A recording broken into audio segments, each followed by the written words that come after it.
얼마 전에 한 분이 이런 문의를 주셨습니다. 목사님, 정말 궁금한 것이 있습니다. 가끔 인간의 잔혹한 행위들, 강간, 살인을 보면서 또 태어나자마자 아픈 아이들을 보면서 하나님의 묵인하에 사탄이 행하는 것인지 아니면 사탄이 단독으로 이러한 짓을 하는지 정말 궁금합니다. 라며 문의를 주셨습니다. 여러분, 우리는 세상에서 죄나 악, 잔악한 것을 보면서 어떻게 인간이 저럴 수 있나 라는 생각을 할 때가 있습니다. 하나님이 살아계시다면 왜 저런 자들을 그냥 두시는가 라고 반문하기도 합니다. 그렇다면 여러분, 하나님의 세상을 주관하신다고 하는데 왜 이런 일들이 여전히 일어나는 걸까요? 하나님이 이러한 것을 묵인하기 때문일까요? 아니면 이것은 단지 사탄 때문일까요? 이번 시간에는 이에 대해 함께 나누기 원합니다. 저는 앞에서 한 분의 댓글을 소개해드렸습니다. 이분은 세상의 잔혹한 행위들, 강간, 살인, 태어나면서부터 아픈 아이들을 보면서 어떤 이유로 이러한 일이 일어나는지를 궁금해하셨습니다.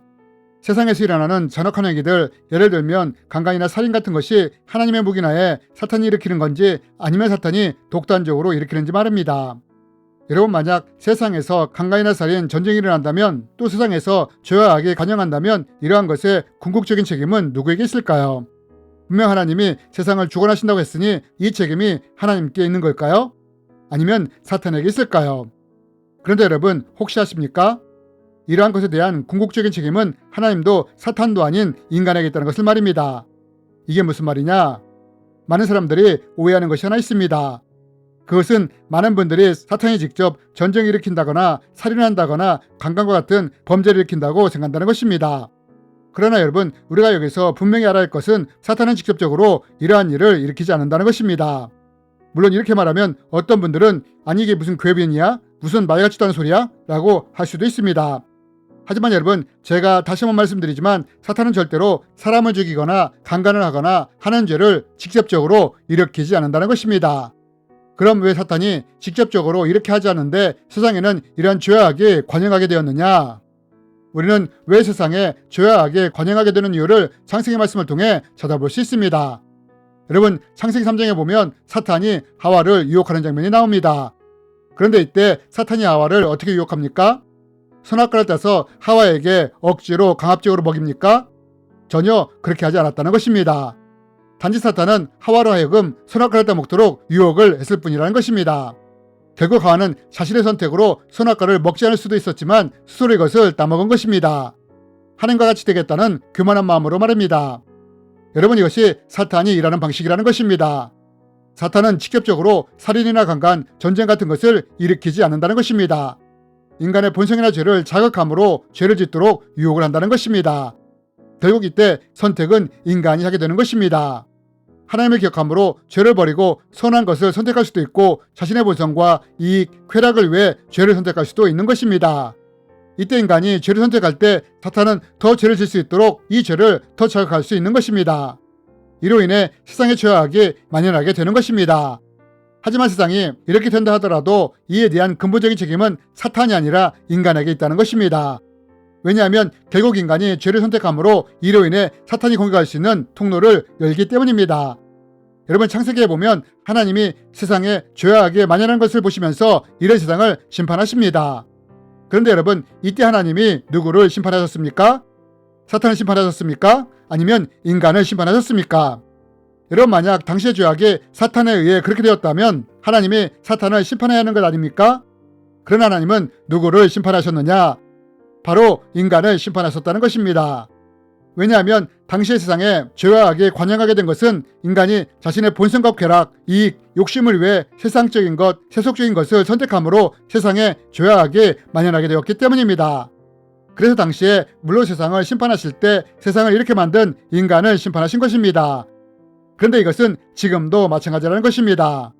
세상의 죄악이 만연하게 된 이유는 사탄의 자극과 유혹과 공격도 있지만 결국 인간이 죄와 악을 선택하는 삶을 살아가기에 이 세상에 죄와 악이 만연되는 것입니다. 하나님이 묵인을 해서 능력이 없어서 죄와 악이 세상에 만연한 것이 아니라 인간이 하나님 두기를 싫어하며 하나님의 명령을 거부하며 자신의 본성과 쾌락, 이익과 욕심을 따라 세상적인 세속적인 것을 선택함으로 이 세상에 죄와 악이 만연하게 되는 것입니다. 그리고 사탄이 이러한 인간의 본성과 욕심을 자극함으로 더 죄를 짓도록 만들어 가는 것입니다. 하나님은 우리가 세상에서 죄를 멀리하며 거룩하게 살기를 원하시지만 인간의 본성과 원죄의 영향으로 죄악을 선택함으로 세상에 죄악이 관영하게 되는 것입니다. 그러므로 우리는 세상에 죄악이 만연할 때 하나님이 세상에 악과 죄를 묵인함으로 이렇게 되었다고 말을 하면 안 됩니다. 하나님이 살아계시다면 왜 세상에 악이 이렇게 판을 치는가 라며 원망해서는 안 되는 것입니다. 왜냐하면 이러한 결과는 하나님 때문이 아니라 인간이 죄악을 선택해감으로 이렇게 되었기 때문입니다. 되레 하나님은 인간이 이렇게 죄악을 선택하며 나갈 때 이런 인간조차도 사랑함으로 이들을 구원하기 위해 지금도 길이 참으시며 인내하시며 이들을 구원하기 위해 애를 쓰고 계신다는 것입니다. 여러분, 구약시대 때 세상에 죄악이 가득할 때 이러한 것들이 하나님의 진노의 잔을 가득 채우게 되므로 세상을 물로 심판할 수밖에 없었지만 하나님의 세상을 홍수로 심판하기 전까지 어떻게 하셨습니까? 어떻게든 죄악으로 물든 세상에서 한 영혼이라도 구원하시기 위해 노아로 하여금 하나님의 의를 전파하도록 하시지 않았습니까?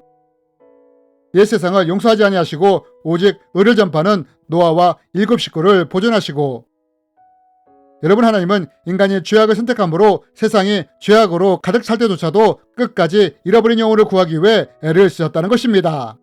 세상에 죄악을 보시며 묵인하시는 것이 아니라 이런 죄악에 빠져있는 사람들을 구원하기 위해 노아에게 의를 전파하게 하셨던 것처럼 지금도 잃어버린 영혼을 구원하기 위해 선교와 전도를 통해 복음을 전하게 하시는 것입니다.